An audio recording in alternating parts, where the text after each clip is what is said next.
Vi er klar med Aften Sportnyt, som vi altså også sender herude fra Parken. For det er ikke blot FC København, der har spillet UEFA Cup-kamp. En kamp, vi i øvrigt har mere om lidt senere, hvor vi regner med at have 1 eller 2 interviews. 3 andre danske hold har været i aktion i UEFA-turneringen, og et af dem var de danske mestre Brøndby, der i Bulgariens hovedstad Sofia skulle møde Levski. En vanskelig opgave, ikke mindst fordi Brøndby har været slemt plaget af skader.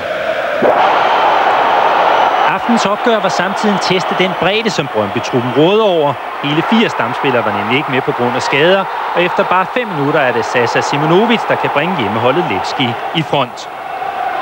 Og så snupper vi lige et eksempel på de mange skader, der skabte en masse uro. Det er Allan Ravn, der totalt kikser, og så er der pludselig en kæmpe chance til Levski igen.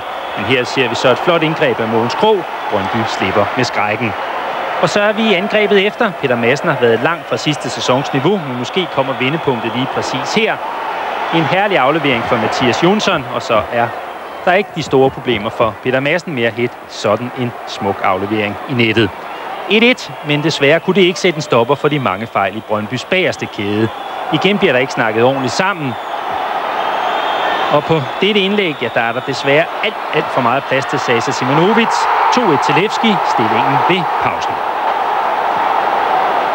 Anden halvleg, der er spillet 5 minutter og frispark til hjemmeholdet. Dimitra Telkiski er skytten. Uden de store dækdarer bringer han Levski på 3-1. Og følg så godt med her, for nu kommer et eksempel på Brøndbys store forsvarsmæssige problemer. Nærmest umarkeret kan Telkiski stige til værs, og så står det pludselig 4-1 til Levski. Brøndby lignede nu et hold i opløsning, og frustrationerne for frit løb. Peter Madsen fælles, men intet kan retfærdiggøre den hævnagt, han her udfører. Det er nemlig en skalle, der giver rødt kort. Farvel og tak til Peter Madsen. Brøndby taber 1-4 og lignede i aften et hold, der er på vej ud af UEFA-koppen. Ja, en slem bed for Brøndby at gå hen og tabe 1-4 i Sofia. Peter, en bed 0-0, er det en bed, eller er det godt nok? Carsten Wiig gik ind og sagde, at alt kan ske i en returkamp, men hjemme skal man vinde. Selvfølgelig vil det være bedre at vinde, men det er et stærkt hold, det svenske, kan man se. De står godt på banen, har nogle gode boldspillere, men okay, de får ikke scoret her, så alt er muligt, når vi skal møde dem om 14 dage. Vores kommentatorer Dennis Ritter og Peter Rudbæk var inde på flere gange, at opspillet bagfra hos jer nogle gange, specielt i første halvleg, var lidt langsomt. Ja, men det er klart, i sådan nogle kampe her, der skal man også passe på. Det er også noget lidt med tålmodighed at gøre. Selvfølgelig kan det gå hurtigere, men vi ser også, hvor farligt det er, hvis man mister boldene i midten, og derfor var den her kamp egentlig lidt med tålmodighed at gøre, men desværre får vi ikke det enkelte mål eller 2. Det er I 2 gange på udebane, går hen i Superligaen, i SAS-ligaen og taber 2 gange 0-3, og så vinder I godt nok AB. Mangler den sidste selvtillid i øjeblikket?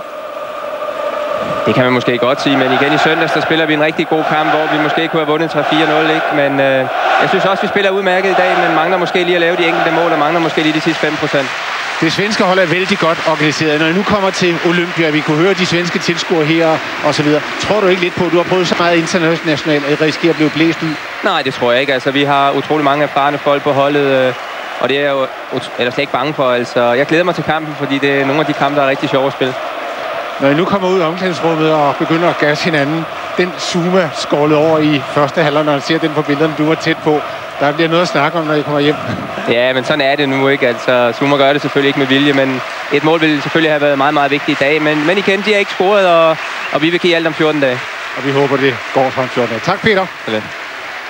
FC Midtjylland spillede altså hjemme, og det var mod Varteks fra Kroatien. Den kamp endte 1-0, som jeg vist nåede at sige i slutningen af vores transmission herudefra. Så var det på et mål i aller sidste sekunder af Mogens Laursen.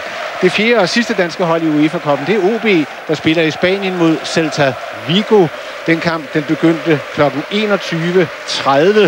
og der skulle være kort før pausen, og jeg har lige fået en melding i dette sekund, at stillingen er 0-0 i Spanien kort før pausen, og det er ganske godt klaret af OB, der jo helt tilbage i 94 lavede et mindre mirakel, da de gik hen og sendte Real Madrid ud af UEFA-turneringen. Hvordan det går i den kamp, kan I se på Tekst-TV eller på vores hjemmeside, der jo hedder dr.dk/sporten. Nu skal vi lidt væk fra fodbold, fra verdens bedste golfspillere samlet i Irland for at spille World Golf Championship. 3 danskere er med.